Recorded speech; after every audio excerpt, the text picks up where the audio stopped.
Lo sua fa e fa va va.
Ya, whātalo whātu le suafa manu malo le tātou li paolo Yesu Keriso, tātou toe maua fia le ne fiafi, wāl whāu hina o le tātou pōkalame o sina mau, maritu spaia, tātou te tolu le Ioane o non tau mua au whai pulona lua, le pēle, ia e manuia I mea uma, ia e malolo, whāpei o manuia o lou ngā, manuia le o langa o Ioane, ia o tatalo le apostolo o Ioane ia whapea nao na tātou manuia I mea uma.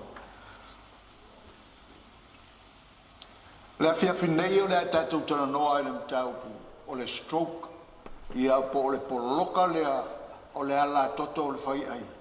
Mao o atua I le tūlanga e ngase ai lo lima, ngase ai lo vai, ma whaina ai lo fonga.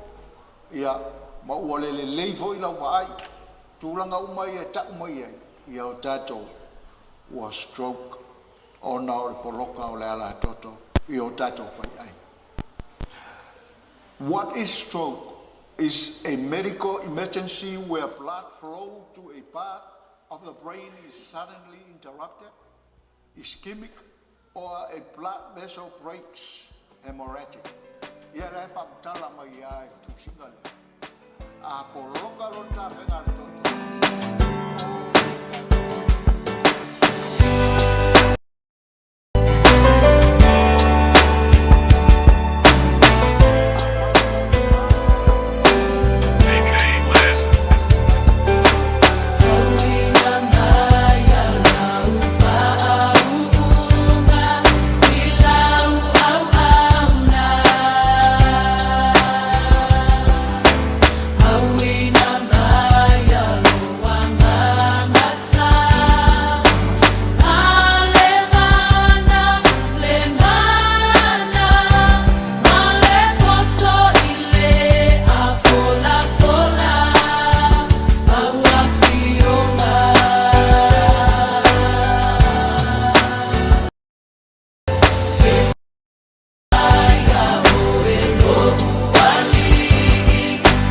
Oh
ngofie o ele ali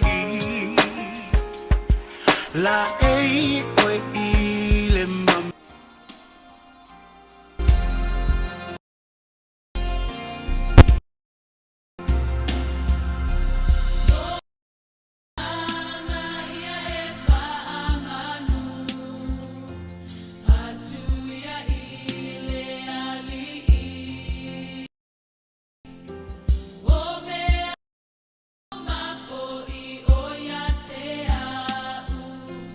Ba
test, 1, 2. Mic test 2. 2, low 2.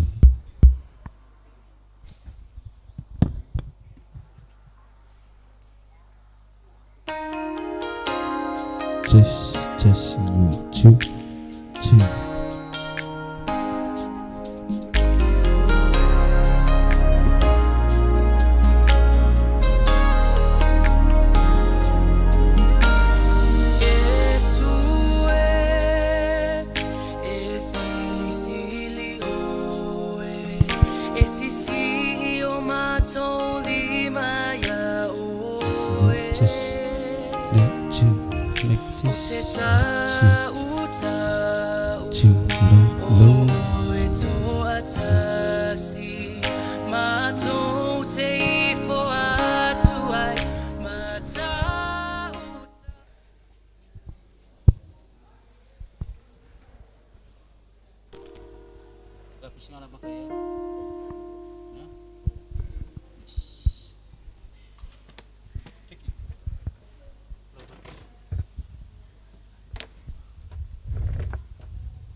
Mic 2, 2. Test.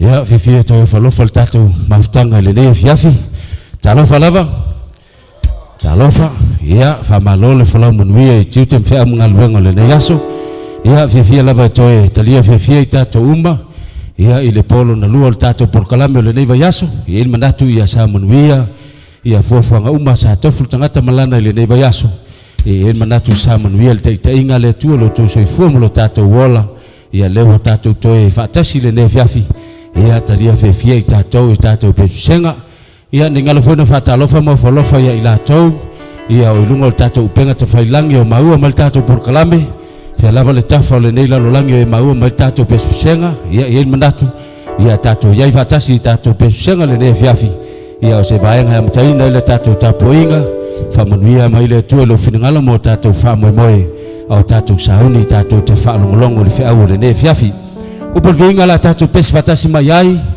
ya bless the Lord oh my soul ya la tatu vivi ya mtaina tatu pesenga ya ne fiafi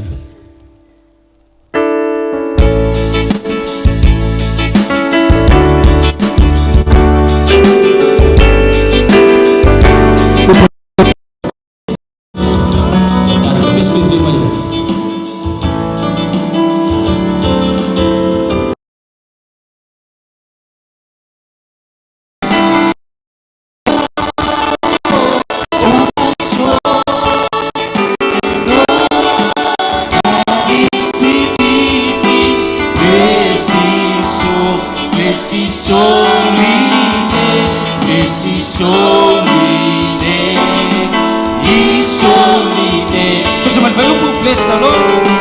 Bless the Lord, oh my soul, and all that is within me. Bless His holy name. Bless His holy name. His holy name. He had done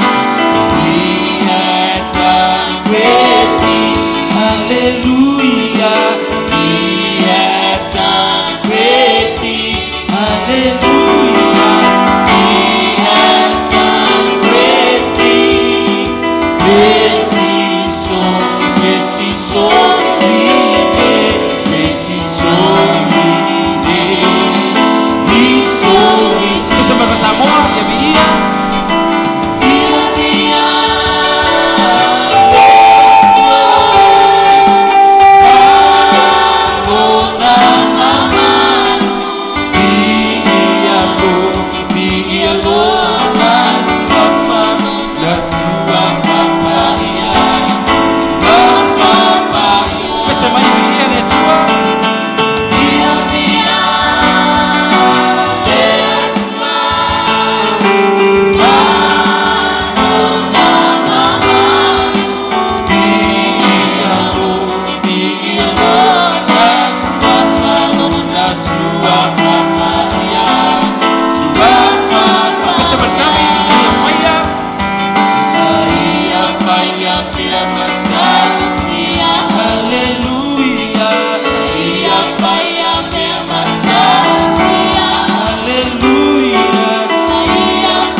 matangofia po nei vinga ia elei lava seisi mea tatou te ofo ai tasi lava le mea e te ofo ai na o mea silisili e faia i le atua ia nei lo le tangata fou e fo'i i le atua ia i le Samoa upo le vinga kimi oyo ia lono winga ia afai sa tau pela ula mepa i le nei aso ia mai upo le vinga le nei momia ia le atua ia mai asuau i ula mepa ina ia ola malave ina i sianganga upo le vinga le la tatou pesi fatasi mai ai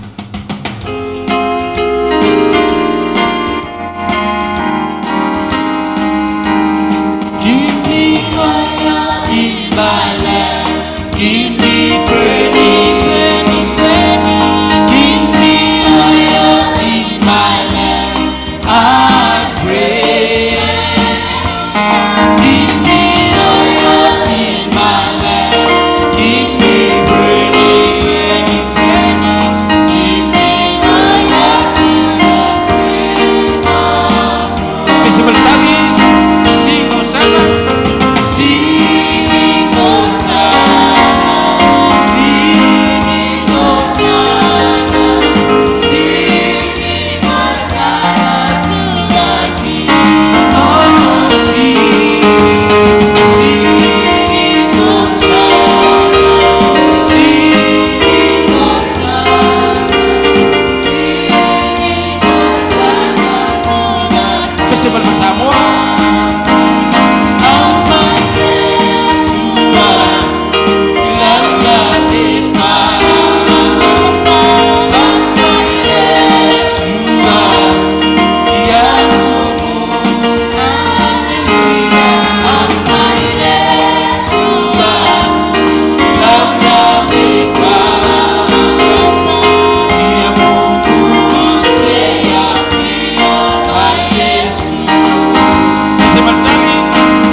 fio por vinga le nei au te fata mala ia pe o tau pou ia na le se la mepa o por vinga le nei mula la mepa se ia a fio mai Yesu. Let us come together, praise the name of Jesus. Ia por vinga le la tatu pes fata si mai ai ia foi mai o mai tatu uma tatu vivi i le tua le ngata te whaalongo ia tatu te vaai ia i le ofofongia o le tua.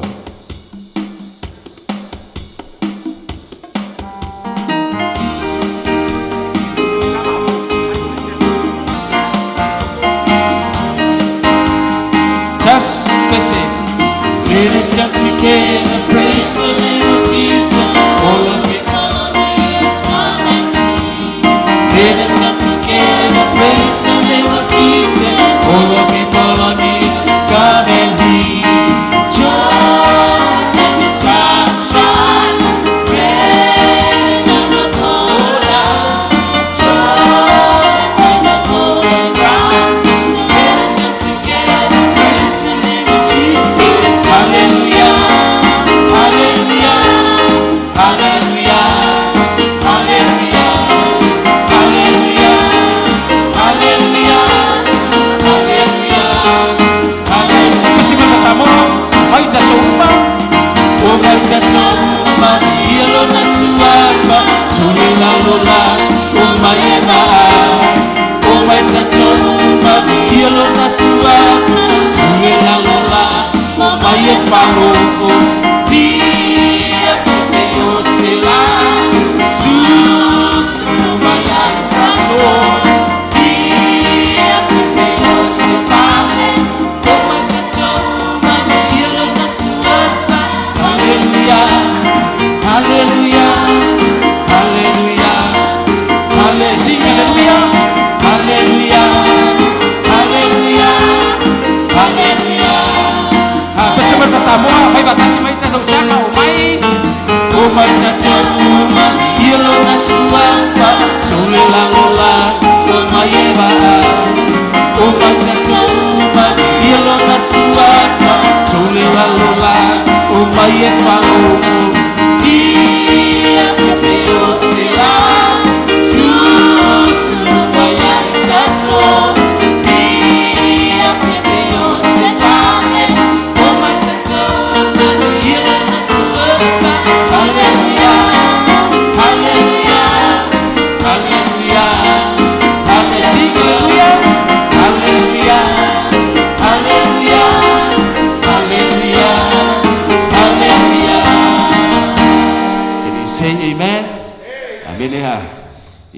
taua tātou o mai whatasi, ia lei lava sesi tātou te vivi, ma aleluia, mo tātou wifo ia nau le tua, ia e whatu seina i me umalonanga le lei.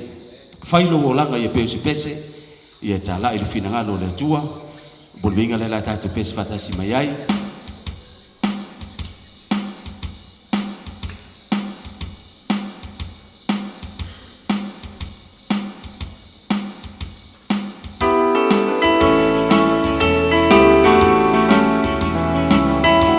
Pes fatasi mai, just pesi.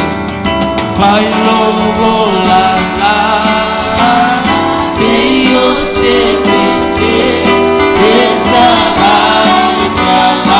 ile sataro. Kufa ala kufa, ie faya, ose pesi.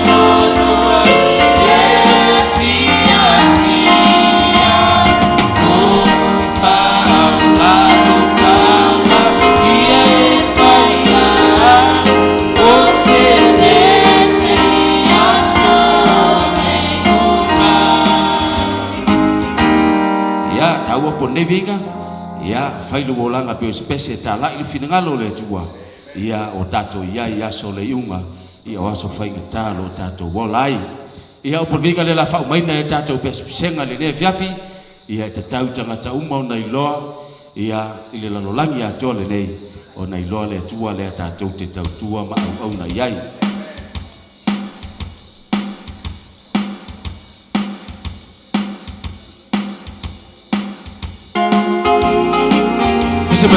Everybody how to know, just special. Everybody how to know. Everybody how to know. Everybody how to know who Jesus is. Mr. Melchani. He's the lily of the valley.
Tele la baltatu mafutanga mo fa ngai no to si fo matango fie ia ala ia tatu pesenga fa malu simai ia to pol tatu mafutanga le nei vai aso ia ve pesenga se vai ngata u ele uta poinga ia o tatu ia le ne fa fa mo le tua tatu fa lo ngo fa fa tai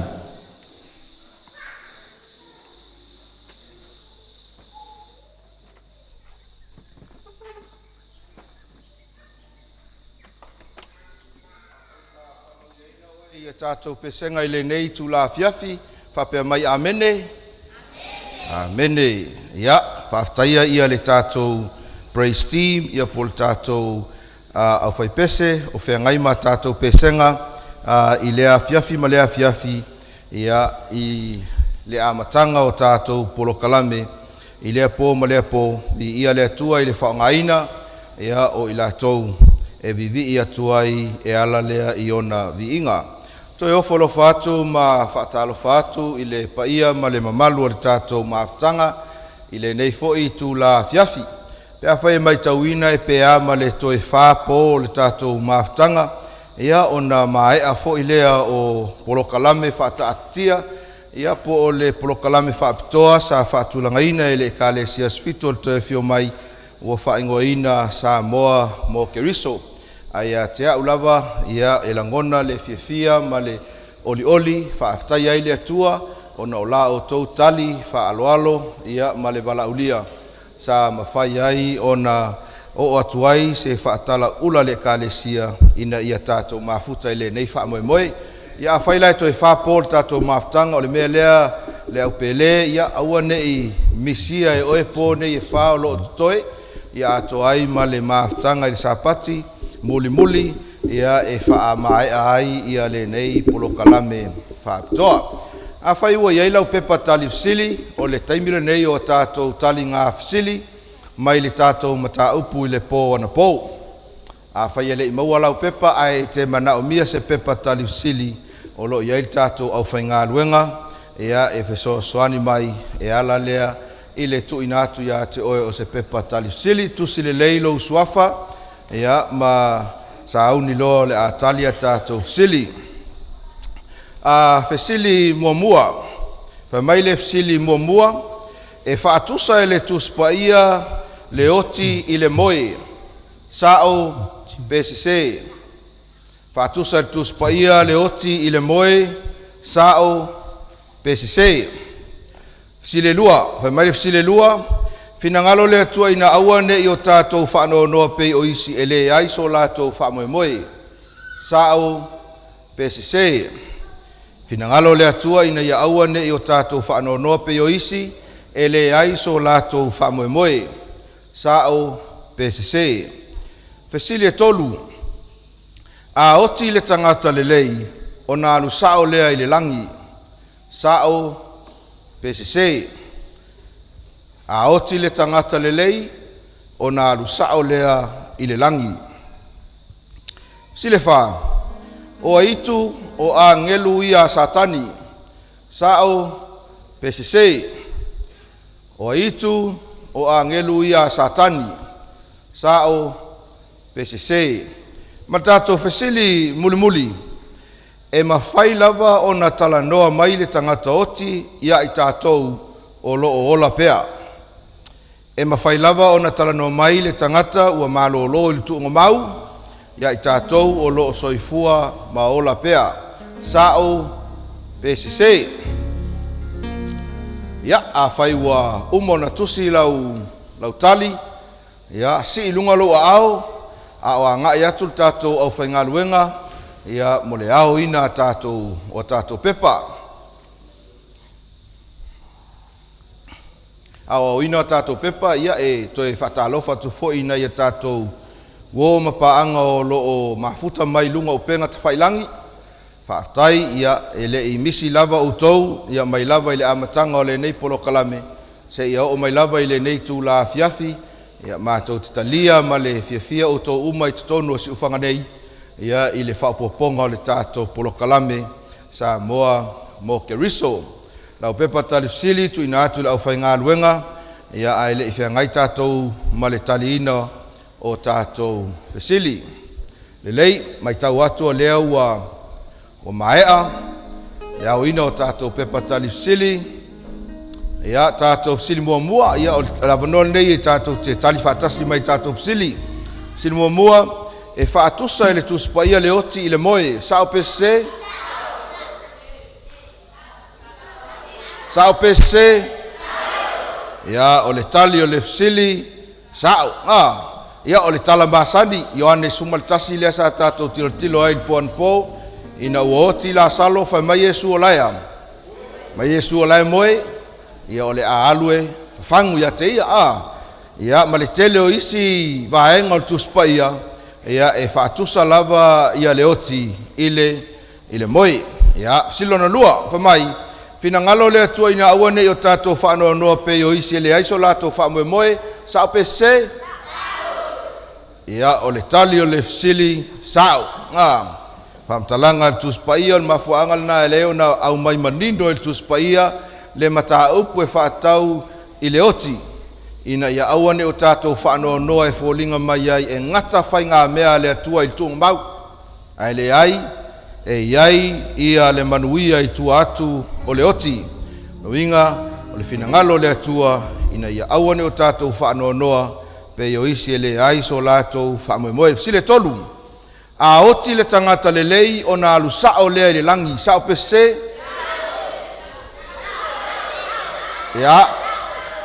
Ya on sai mai si lungalo au pe fa pesao tu lalo si lunga pe fa pese ya ole tali ol tato sililea se a oti le tangata pele lei peleanga poleale tu ainga e moe fea e moe le tunga mau ya e moe le tunga mau se ia fio mai Yesu wa afaya e oti al salang o le ala leo ngai to e fio mai Yesu. Le ala ngai e fio mai Yesu, o Yesu e fio mai e ave na e la tou ya. O i la tou Natalia ina o ia ave mali ima ma faola. Ya silon fa. O itu angelu ya satani sa pese. Sa ya talir sili sa angelu ya satani leana lafo mai ile langi lo tato lalo langi. Leo lo ofasise ina tatou i le lalolangi nei awa o le sini lea ma le autu o le fili ina ia tau mawhai e fasise o e ia ma le silmulmuli e mawhai lava o na talanoa mai le tangata oti i tatou o lo o soifua maola pea sao pese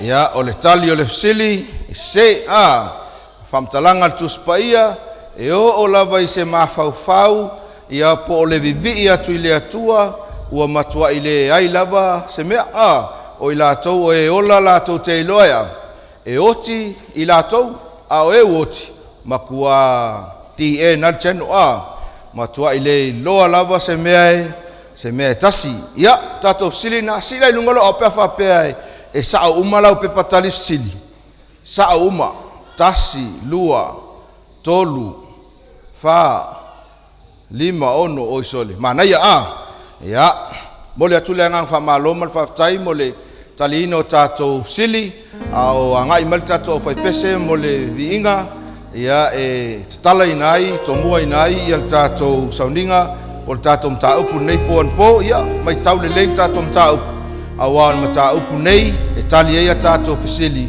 ile aso atayau sunga simo o se wala ia ole alangida le vi inga amata ia ona amata le tatum ta upu faftai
Me whaingata Na te taia Le auala O te oa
Whaftaile atua I le awanoa ua mātou ulufale mai ai lou malu tāpua.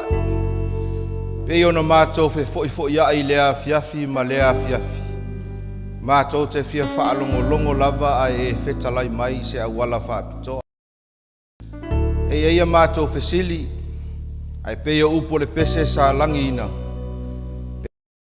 I le langi ua tāpena ma saunia. O le a tali nai le tele o isi fesili le o maua ni tali. Talo I lo mafuta mai o mātou whasoa I le neia fiafi. Te tala o lātou finangalo mo mātou loto. Talia ai ua fionga. Tā pena I mātou mo le aso te toia fio mai ai. Whamanuia le neia o fia. Whamania fo ia te lātou o lo mafuta mai lunga upenga te whailangi. I lo suafa Yesu. Amene.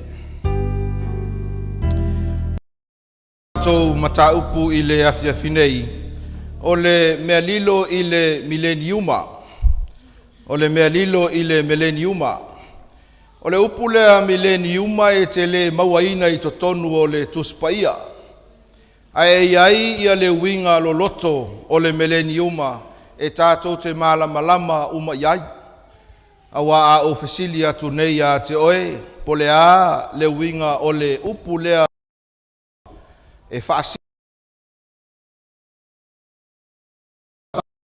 tuspaia tau le foi numero lea I le afe tu le ofia ma le tato maftanga I le afe afinei ia le periota ua fatulanga ina le atua ua ta ua o le afe tausanga whapena ona mafuta ma Yesu Keriso I to tonu o le afe tausanga. Wa umono tātou talanoa I nisi vaenga tāua. Whatatau I lo tātou vāwhenga iai ma lo tātou watua. A awa onga a le tuspaia. Pei o le toia fio whaalua mai o Yesu Keriso. Mai o le isila le nei mata upu. Fesosoani a te oe mau. Ina ia whatu mauina ai lo silafia ma lo iloa. Aia tātou malama mo tātou I loa lelei ia le taimi ma le tūlanga o loo whailo mai le tuspaia. Pea whaio iei lau tuspaia ua le tele o taimi tu ina atu aia tātou mau ilunga o le tātou ie. Ea whaifo ie le ai o na whamauina lea na mata upo lua se fulu whai upo mua o te fia whaitawina whapea.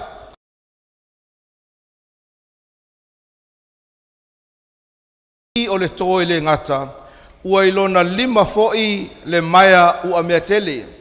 Whaata i lo i tu a i ngā ata, o loo iloa i e Ioane le angelo maleki o le tō le ngata, ai whai mai o loo ia uuina fo'i le maia ua mea tele. E mawhai ona e fesili fo i lo finangalo mo tātou mawhauwhau. O le ale uinga o lea maia ua mea ua sau male angelu. Whai upe fitu o le whaalinga mta upe luas fulu. Whai mai pe a toa fo i ia tausanga e afe. O na tatala ina leo satani o ia. E tasi a le o na whaailoa mai el tusio ua lai o na saule angelu male maia. E sai ina ai satani. I to tonu al tuspa ia e te maua ai. O le amatanga o le afe tausanga. E sai ai satani. Ina ia aua watu e whaasoso i setas.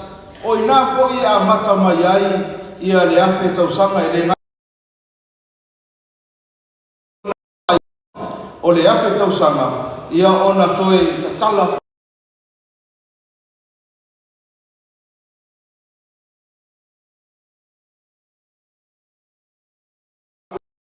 whaafonga. Se o tātou sa ili mau tātou baba ai. Po le ase au ngā o le afe tausanga mo le au whaolaina. A o le afo i sona tāua.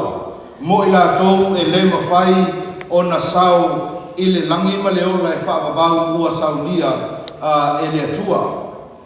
Pea whai e te mai tauina le whai upe tonu. O le whaalinga ma tau upe lua skulu. Ola iei upu whapenei. Ua ia lafo fo ia te ia i le tō e le ngata. Ua pupuni fo ia te ia. Matu ina atu le wha mau whailonga i ona lunga. Ina ia le toe whaase se ina e ia o nu. Se ia a toa ia tausanga i afe. A mawai fo ia e tatau ona toe tatala ina o ia ina yasu. E ese a le polokalame a le atua. Finangalo le atua ina ia taofia satani mo le umilea.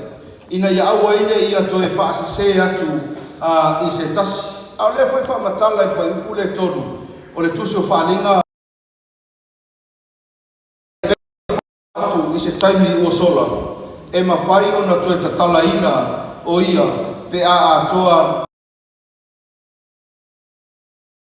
aua langa pe a ia le upu leo lo au mai el whasamo le tō e le ngata.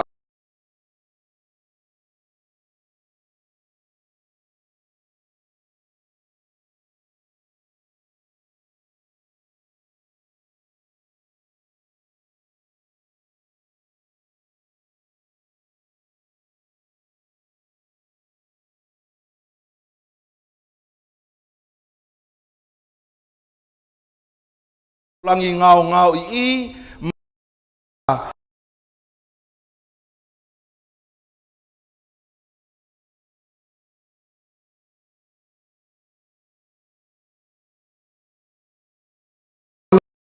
no foi nis lalo langi po ngisa lalo langi le ai se mea o lai mai le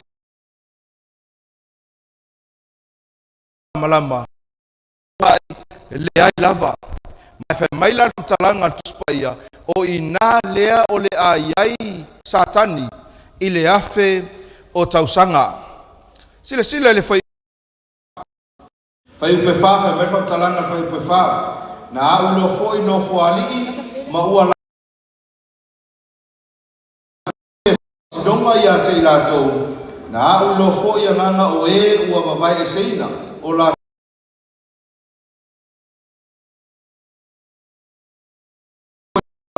o lona whatangata na leta lia fo i le whailonga i o lato muau o lato lima ua lato wola foi ma ua whai matuku whatasi ma Keriso i tausanga e afe. A tonu o le maulea o lo tato tau mawhai ai. E sa ili po whea tonu o lo iai le au whatuatua o i la tou a whaolaina o i la tou na tania ina Yesu Keriso e avea mo lato alii mo lato whaolaina taimilea o le tausanga po o tausanga e afe. A fai sa le leila whaafonga mai tawina, le vaenga muli muli, o le maulea sa tātou whai tawina, e whapea, ua lātou wola foi, ma ua whai matupu whaatasi ma Keriso. Inga le au pele le afia finei. Pe a o ina afio mai Yesu, ilona mamalu, ilona matangofie, ma ave inae, le au whaatuotua, ma le au whaolaina.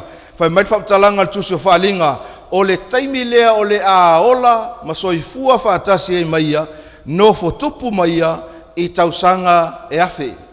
Mai tau mai la, e iailo na tūlanga tāua, i le tangata soifua, ma le tangata o loo vava ai mamao, ia Yesu Keriso i lona toe foi mai, ato ai ma le manuia, o loo a fio mai maia. A faila o le tūlanga lea, lona winga e tatau o na iai se taimi o le toe tutu. Mai a faila e te malamalama i le toe tutu, a le au whaatuatua, o le tala fia le na mo oe maa. Se tatou o le tusi leo Ioane, au lona mata upe lima. Tala ai vaenga mua e pei o na whaasoi natu, i le amatanga o le tatou mata upu.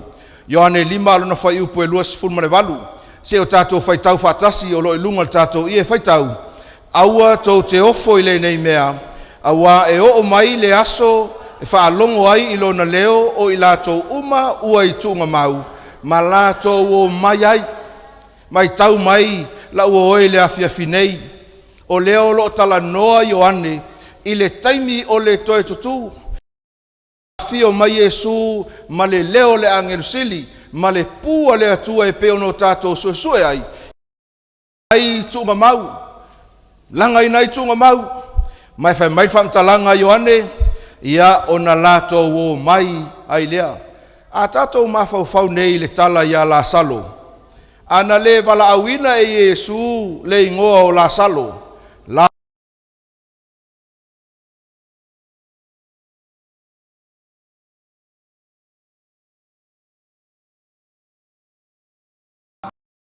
ua i latou o e na mani niu, ua umono latou talia te abe seina a ngasala ale lalolangi. Le mea leo lo tautala Ioane, o lo tautala Ioane i le taimi o le toe tutu mai, na momoe i le tunga mau. Mafuanga na tatou te whaasoa ima o tatou tala noa. A oti loa le tangata le lei, o na alusa le ai.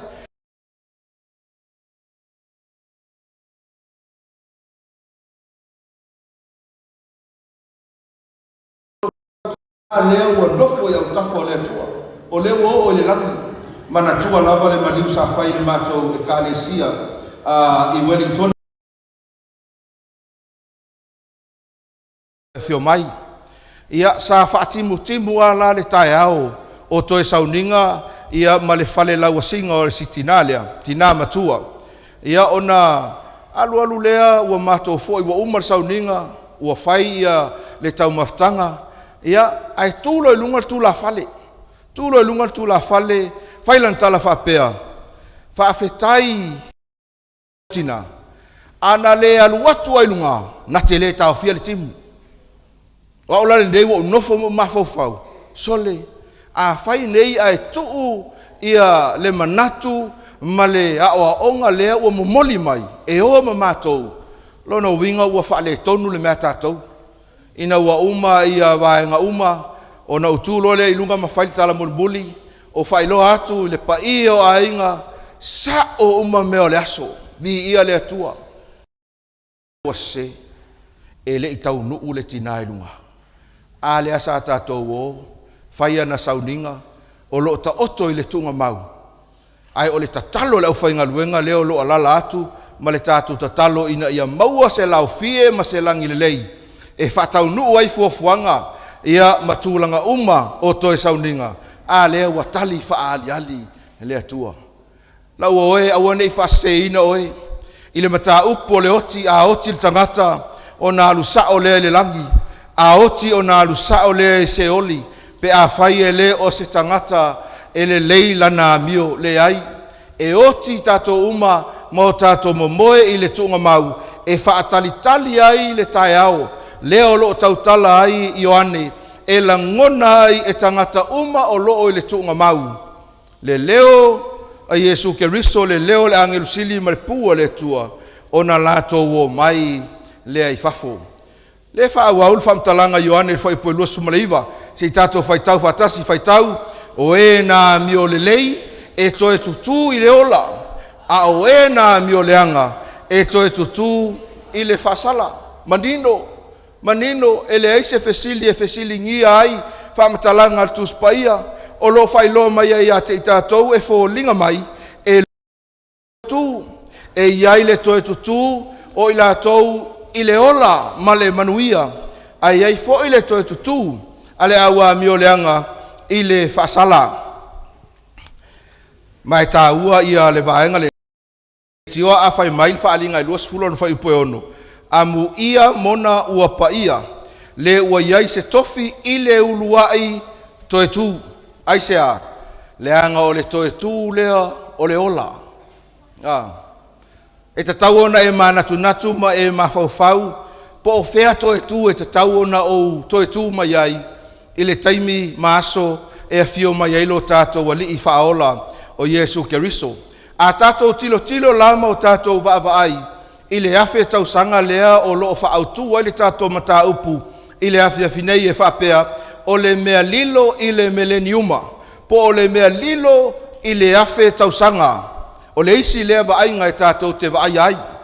A fio mai Yesu, o ina e iai le toe tutu mua, lea sa tau tala iai le tusio Ioane, e lima alona whaipolua sumaleiva, le toe tutu lea e toe tutu ai i le ola, a mata mai ai nā le afe tausanga, whato a toe tupu le isi toe tutu, le foisa ta ua i le ata mua, o le tausanga e sai ai satani i le waia ua mea, a mata mai ai nā, se ia o ina toe talaina i le mai ai o le afe tausanga.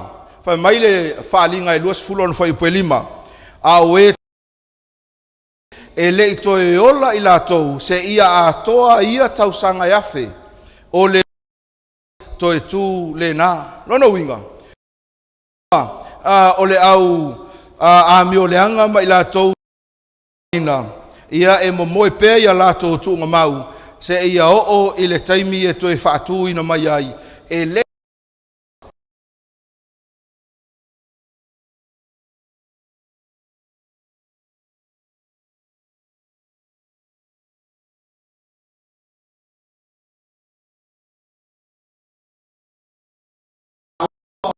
tuspaia ina ia awa lava nei o tātou po misa, awa lava nei o tātou le manino, a le fina ngalo le atua,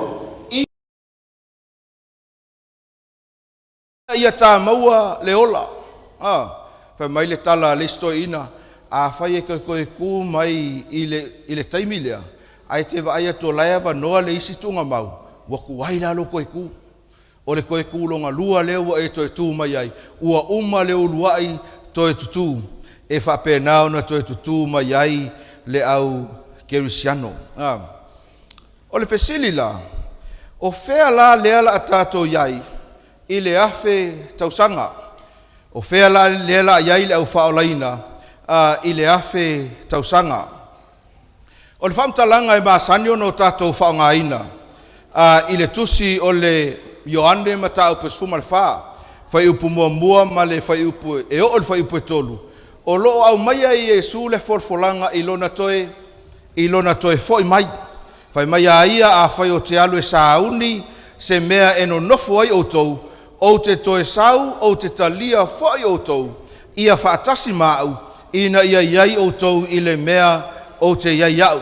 Pe atu ui se ngangana whai ngofie, whai mai Yesu o te toe sau, e ave oe, o te toe sau e avatu oe le uo peleina, o te toe sau e avatu le au whaatuatua, mai lātou uma, o e Natalia o ia, e avea malii o alii, tupu o tupu.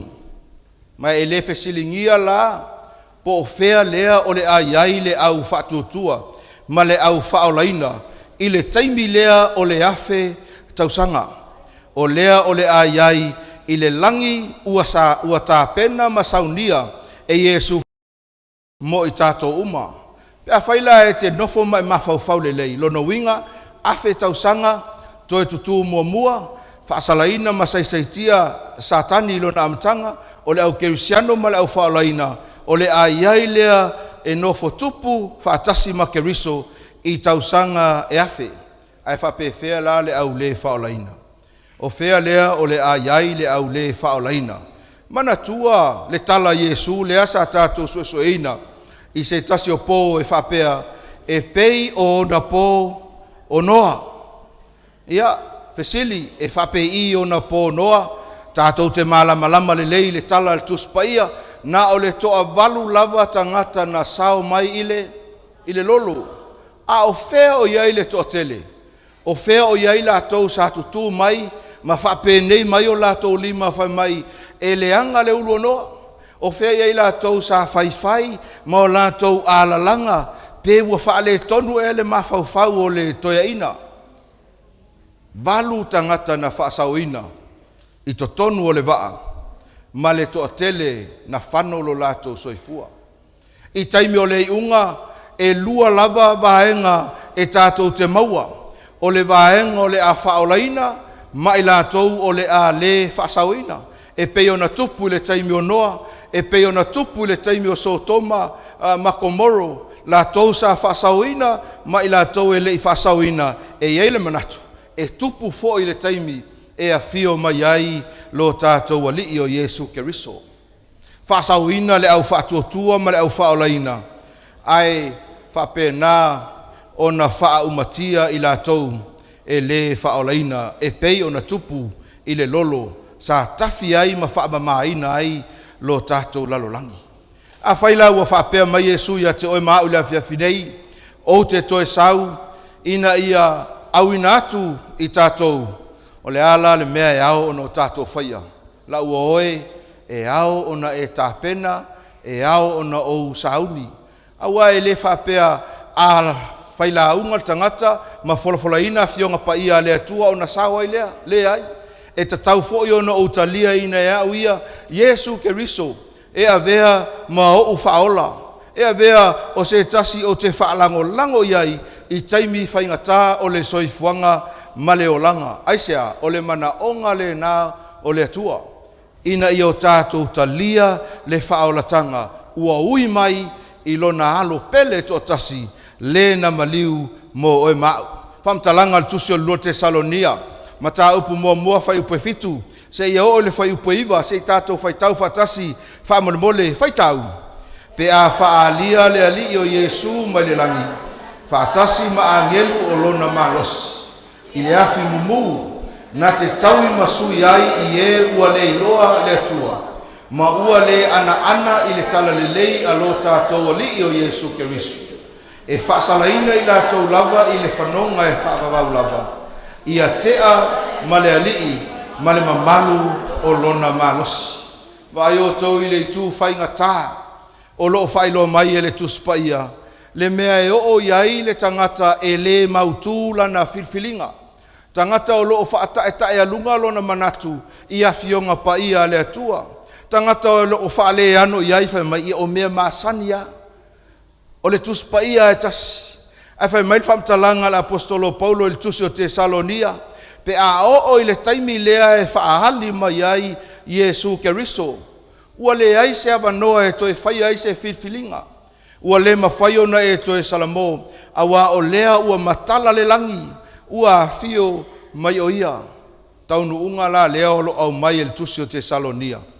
O lo a fio mai o ia, ma le taui mo i la tau e le iloa le atua.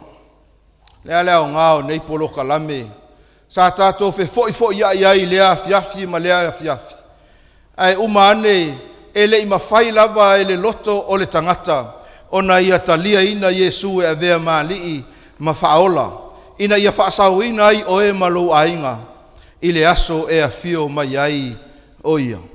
E mo mia i tātou uma, lo tātou whape atu i le atua, o te fia maua le manuia ua e saunia, o te fia maua le ola, whao ngā ai lo tangata whaatau waa, i le taimi le nei e momoli atu ai lou finagalo paia mo i latou o loo mo mia faamtalaga le tusi o faaaliga e ono fai upu 15 faitau faamolemole tatou faitau faatasi o tupu fo'i o le lalolagi ma li'isili ma e ua tamao aiga ma ta'ita'i o au o ta'ito'a afi ma e ua malolosi ma pologa uma atoa ma tama a le ele'ele uma ua latou lalafi i ana ma papa o mauga vai o tou i le mea e o'o i lo tatou lalolagi po le a lava lou mata'utia ma lou malosi po le a lava lou poto ma lou atamai ae leai se tasi e mafai ona tu atu i le aso e fo'i mai ai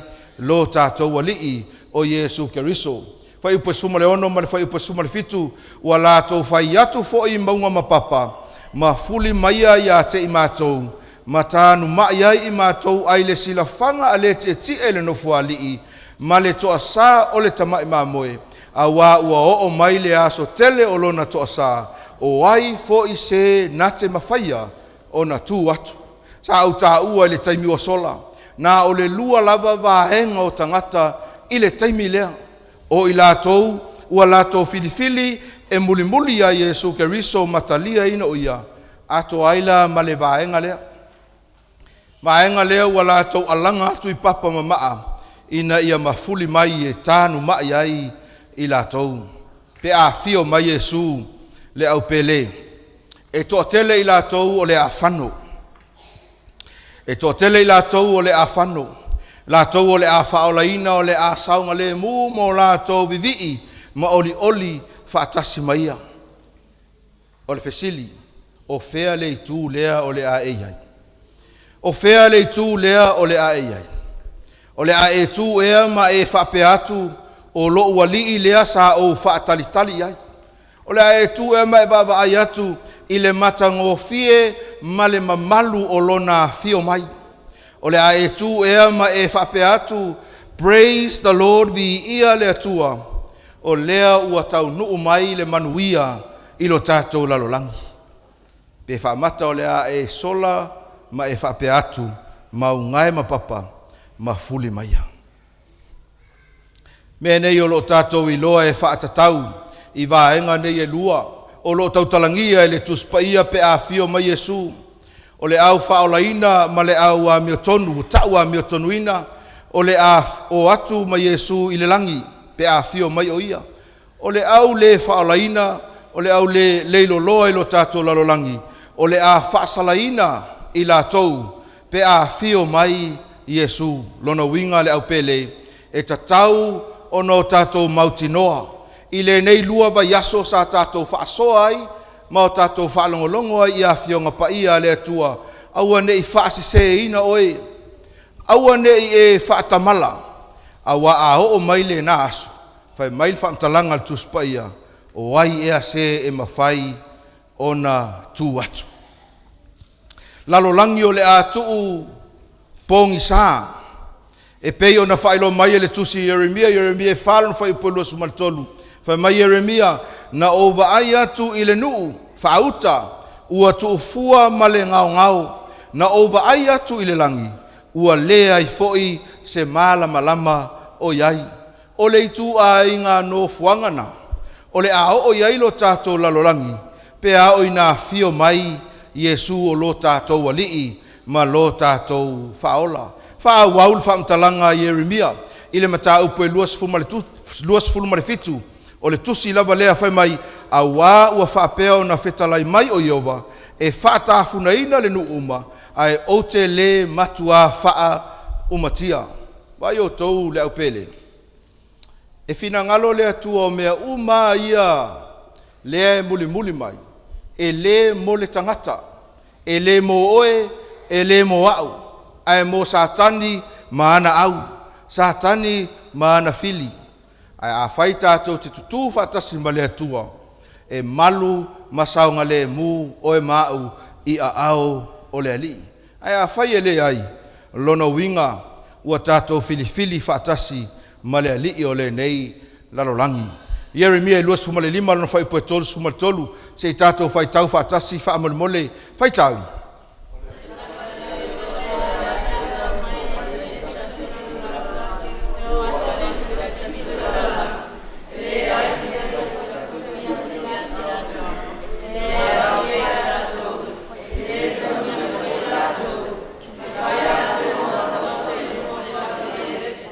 panga le whaingata ma le onga o se vainga o le ava ai ai lo tātou lalolangi i le taimi muli muli pe a whai tātou te le filifili whatasi ma lo tātou walii o Yesu Keriso o le vainga lea na iloa e Yeremia i le toa sā o le atua o le a o mai a satani ma na au a toa i mai la to uma o lo muli muli a te ia a lea e whaamatala e le perafeta Yeremia i le Yeremia e luas fulma le lima a o lona whai upo e tolu se fulu ma le tolu vai o tau le au pele o le afionga pa ia le atua o lo whailoa mai a te i tātou le manuia tātou te iai i le afe o tausanga o lo whailoa mai fo i le afionga pa ia le atua i le tūlanga e o iai lo tātou lalolangi i le afe tausanga o te ofo pe a whape iai se tasi i to tono le nei malu la tau o lo whaafonga mai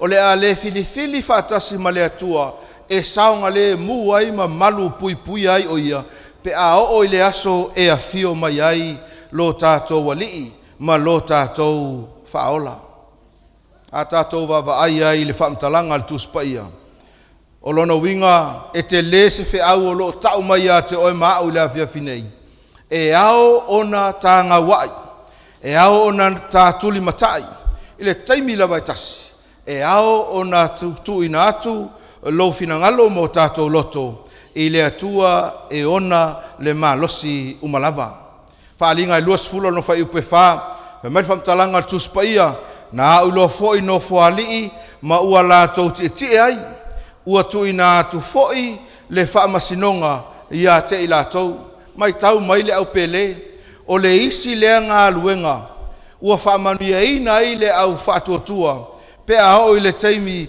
e no nofo whaatasi ai no nofo matupu whaatasi ai ma Yesu Keriso o le ale winga le whaamtalanga le tusi o whaalinga tātou wō le tusi o le momorko rito e ono whai upe lua ma le whai upe tolu se tātou whai tau whaatasi whai tau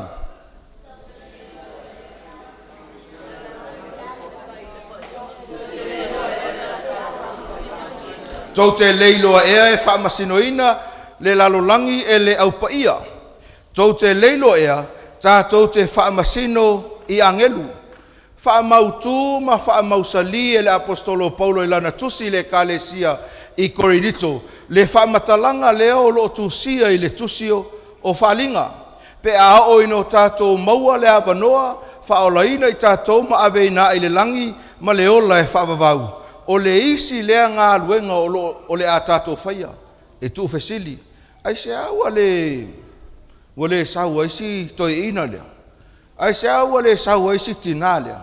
Ai se aua le iai le tangata lea i le whaala potpotonga le nei. O nau ili mai lola ia o mafuanga onga. Ma mafuanga o loo tusia i le langi e whaatatau ia i lato uma. Ua le maua le ava noa e whaasao ina ai. I to tonu o le afe tausanga po o le mileniuma. O le au whaolaina, o le a iai lea i le langi ma le ola e whaavavau. O le lalolangi, o le a ngao i, o le a pongsa, o le a matua i le iai lava se mea o iai. E pei lava o na iai lo tatou lalolangi. I le amatanga, i le taimi a o le i fuafuaina e le atua le langi male lalolangi. Pe tai, i le taunuunga o le afe tausanga, ia tātou te moli mauina ai le whaamatalanga al tuspaia, o le toe tutu mai o le auami o le anga, ma tu sa o loto ai satani i lea taimi o le afe tausanga. Whaalinga i luas fulu whai upe fitu, se tātou whai tau whaatasi whamul, whai tau, whai mai, pe a toa fo i ia tausanga i afe. O na tatalaina lea o satani ai le mea na puipuina ai o ia. Ese male tāua o awhionga pa ia le atua. Wa tau mai e le atua ia te tātou le ata atoa. Lona amatanga se ia o i lona taunuunga. Pe a uma le afe tausanga o na tatalaina leo o satani. Mai le foi e whailo mai i le foi upelima. A o e totoe o e uoti. E le itoe ola i la tau se ia atoa ia tausangai. Ia tausangai afe. Te le loa ia te oe, la ua oe le afia finei. Ai o le isi lea mata upu. E se a sea talanoina. E se a sea o na whasoina. Ai o lo na tia ai se mea lilo mo I tātou. Ina ia awane o tātou mauluma. I le taunu unga o mea uma. A ia tātou mautinoa. Ua matua I malu masaonga le mu I tātou I a ao o lo tātou whaola o Yesu Keriso. Awa a o loa ina uma le aftau sang. Toe tutu mai le awa mio leanga. Ta tala masatani. O lea foi ua toi iai foi tangata I lo tātou lalolangi. E alu atu satani ma ia wha oso ma whai ai mea uma sa ia whaia. O loo ia whaia I lo tātou lalolangi I le taimile nei. Ai o tot sila fia le tala whano noa. O ila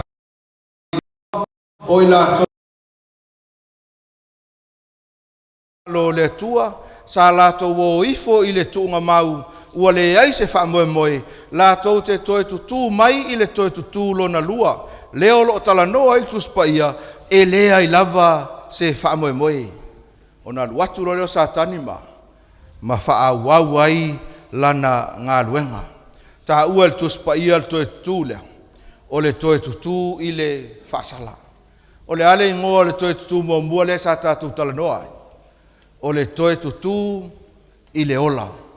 O le toe tutu lo na lua lea. O le toe tutu I le whaasala. Le siwa ainga matango fio lo au mai el tuspa ia. Mai ina ua tupu le mea le ua toe tutu mai le awa mio le tonu. Ta tala ina satani o na lato o mai whaatasi lo lea. Ua lato o mai e tu whaatasia ina ia whautia marusi. E lato te watu ina ia o loo tu ina mai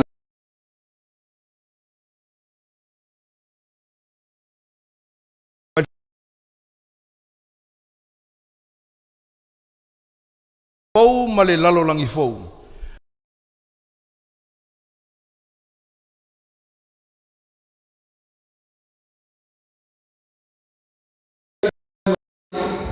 pe a uma atu le afe tau sanga pe a uma atu le taimi sa no fotupu ai Yesu le ai paia le langi fou ma le langi fou ua tutu ina mai lalo au feo iai satani a lea ua toe tatala ina satani ua toe tutu mai ia le au le faolaina mai tato te mai tauina I le mata upu o le meleni uma le amatanga o le afe tausanga o le toe tutu mua mua toe tutu I le ola o I foi e tato te iloa ai o le afio mai o Yesu o le amatanga foi lea o le afe tausanga tato te iloa I le fai unga o le afe tausanga po le fai unga o le meleni uma e iai le toe tutu lona lua ma va ai ia le aipa ia le langi fou ma le lalo langi fou ua tu ina mai I lalo I lo tātou lalo langi te le iloa ia te oe le afiafinei ai pe a fai e te malama ma o tātou va ai le ata lea wa au mai e le atua e le aise isi o tātou e le fialu I le langi e le aise isi o tātou e te ena le fuafuanga poto ma le fuafuanga tamaia le atua ina ia o mai fatasi ma isi au whaatuatua ma I lātou ua talia ina o ia I le teimi e tuu ina mai ai lalo le langi fou ma le lalo langi fou. Fia wa ai lava I se teimi I whapea mai tasi lava le mea au ono tātou whaia e au ono tātou whaatuatua ma tali tonu ia te ia nei se I o I le whavavau. Whamtalanga le tuso whaalinga I luas fulu whai upe fitu ma le whai upe valu pe a toa fo'i ia tausanga yafe. O na tatala ina leo satani ai le mea na puipui ina ai o ia. E alu watu fo'i o ia e whaasese I nuu o I tu e wha o le lalolangi. O koku ma koku e wha poto ia te ila tau I le taua. Ua pei o le one o le sami ila tau o na toa tele. O koku ma koku e le o whaasino lea ia Amerika ma Iran po whea lava. O lo whaasino lea ma whaatusaina lea I le itu a I ngā autau. O le atu whaatasia e satani mai lātou e lei maua le avanoa. Na ai Iesu Keriso e avea mo lātou alii, mo lātou whaola. O i lātou ia o le a whai mawhili o le atua. O le a whai mawhili i le a ai ua tuina mai e le atua mo le au paia. Mai whai mai whamtalanga al tuspaia. O nā luatu ai lea o satani ma le vaenga au le tuso whaalinga i luas fulwai upaiva. Ua wae fo i lātou i le mafulafolo o lolulangi. Ua lātou si o mia fo i le tongala wapia le au paia ma le a ai ua whaapele peleina. O le ale bea le ua tau mawhai satani ma le au le whaatuatua ma i lātou uma e whai i le taimilia. Ua whaia ina ua matua i toi lalo popo. A o lana oso whainga muli lava lea. O le a ia oso whai ai ia le nuu ma le manuia ua tuina mai e le atua. Whanoa noa lava i le vaenga muli lea. Whai mai whamtalanga le tuspaia. A o mai whaatasi satani ma le toa tele o tangata ua lato o mai ai whai mai lon whamtalanga ioane. O nā luifo lea o le afi mai le atua i le langi. Ua susunu ai ia te i lātou. Susunu ai ia te i lātou ma wha umatia ai. Satani ma i lātou uma. E le italia ina Iesu Keriso e avea mahalii ma whaola. Fia ave lau mai moanga i le isi fo i wa ainga tā ua le nei. Ioane 5 whai upe luas kumalawalu ma le whai upe luas kumalaiva. Se i tātou whai tau whatasi wha mole whai tau. Aua tō te ofo i le nei mea. Awa e o mai le aso i whaalongo ai i lona leo. Ma ua i tūnga mau. Whai upe luas kumalaiva. Ma lātou o mai ai o e nā mi o le lei e toe tutu i le ola. A o e nā mi o le anga e toe tutu i le whaasala. Wai o tau le au fia ma le tātou maftanga le nea fiafi. Tātou paanga o loo mai moa mai lunga o penga te whaila. O loo iai pea lo tātou wawanoa. O iai pea lo tātou wawanoa tātou te sao mai ai. I mea ua uma o na whailoa mai e le atua. Mea lilo e whaatatau i le meleni uma. O loo iai pea lo tātou wawanoa e mawhai e ono tātou toe tutu mai i le toe tutu mua mua. Toe tu i le ola. Ai le mawhai o na tupu nei mea uma. Pe a whai tātou te le talia ina Iesu Keriso e avea mo tātou walii mo tātou whaola. Manatu nisi ua lava le soifuanga ma le olanga le nei tātou te iai. Ua lava lea mo tātou. Fina ngalo le atua o le mafuanga le na o le nei polo kalame le nei tausanga. Ina ia whai loa tu ia te oele ua peleina. Le iei si mea sili atu. Ua tāpena ina e le atua mo oe mahau. O le whamtalanga le tuso le luat peteru ma tā upe tolu o no whai upe fitu. A o le langi nei ma le lalo langi. Ua tuu ona o lea lava afionga. Ia tāo fia mo le afi i le aso e wha masino ai. Ma whano ai tangata wha le matau. Whailo mai e le awhionga pa ia le atua. E iai le taimi ma le aso. E le to e whaamamaina i lo tātou lalolangi i le vai. E pei o le taimi o noa. Ai o le a whaamamaina i lo tātou lalolangi i le afi. Awa ngai mai tātou au whai pese mo le tātou pese muli. O te manatu ina ia lui lou loto i le afi afinei. O feo iai lou taofi. O feo iai lou finangalo. I le wheau a whailo mai e le tuspaia. E le ngata o loo whailo mai a te oe ma au mea umalamba sa tātou whaasoa i le neiva yaso. Au le fwoi ua toi au maia le lapata inga le atua. Mo oe ma au i le awhiawhinei. Mo oe malou a inga. Ina ia aua ne o tātou whano i le whaafanonga. Ua whailo mai e lana awhionga pa ia. Ina ia o tātou tāpena ma ia o tātou sauni. Whataua ia te i tātou ana awhionga. A wae pau lea o le awala.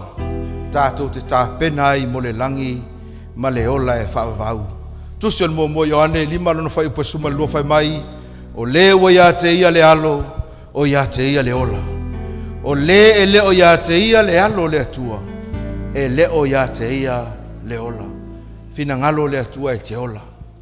Fina ngalo le atua ina ia etalia ina lo na alo. E avea mau tali pupundi, e avea mau tali tā, I aso whaingata. Whafonga I upo le vi inga, o le alangi ina e le au whaipesi.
vala aua le atua ele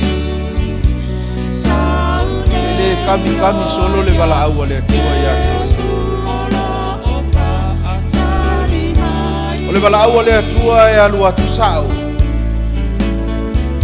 o le vala au foi le atua ele fa umia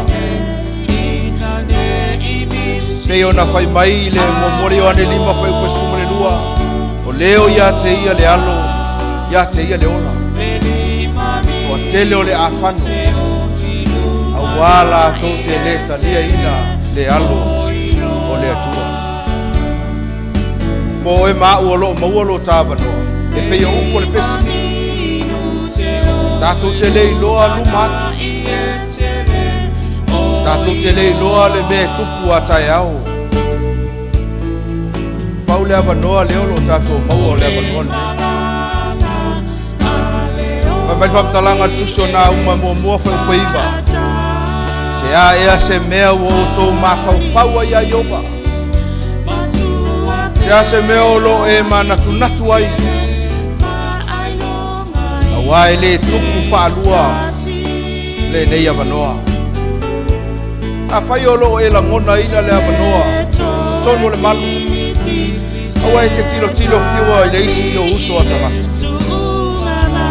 Tua o e tali le bala au o le atua.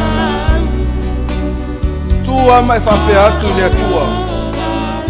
O te fia toe tu mai le unua i toe tu. Se taimi e toe tu ai i le ola.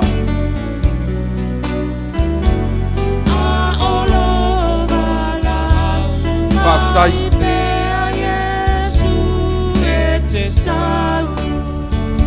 O le bala au le na le atua mo oi. E sau le manuia. A fai foi ua lewa o na rua te tea malo watua i le tele o tau sanga. E leo se avano le lei e lea. E toi so soa i le lua maafutanga.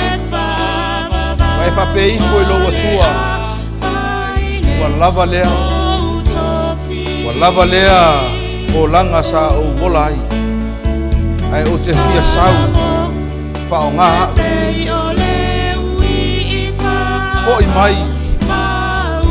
Foi mai lo watua wa o lo fatali atu ia. O lo tatala atu ona au moe. Ina ia tātou maua ai le manuia. I lona aso e toi foi mai ai. Wha manuia le atua i lau whiwhilinga i le nei tai au. Le nei a fiafi.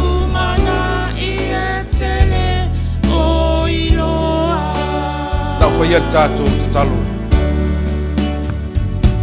Le atua whawhetai le avanoa o avanoa le au maua. Whawhetai au a fionga paia o loo whaamatala mai ai le sosia ma le tamau a inga.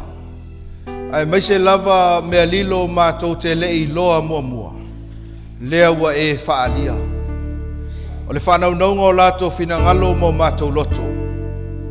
Ina ia manino la mātou wa ai i le atua leo lo mātou tāpua iai. Ina ia mātou i loa atu le atua alofa ma le alofa muti muti vale. Pe ao ina vala au la ua fio ia te i mātou. Le atua mātou te o mai a te oe ma le loto fuati e ifo. Loto maua lalo e tali lau vala au. Whamanuia i filfilinga au tangata i le nei a fiafi. Anga le lei ma leo leo la ua fio mai mai lei a le fili ma le ti apolo. Au mato iai le nei vai yaso whaapitoa. Whamanuia i le nei au fia ma le nei potputonga. Whaaftai tele lava i lau whaafonga mai. I lau suafa Yesua vala awa tuai dei. Amene. Amene. Whaaftai ale au whaipese mo le vi inga o le atua. Ia si le iona whaaftai ale tato maaftanga. Tato wo mapaanga. Ia i le avanoa sa mawhai ai ono tato mafuta i le nei a fiafi. Awa ne emisia le tato mta upu i le aso atai au mailo ainga. Mata upu whaapitoa. O mea lilo mo le ainga manuia. Ia, tātou wheloa i le taimi masani, ai mole po nei, soifua mai a manuia. Oh,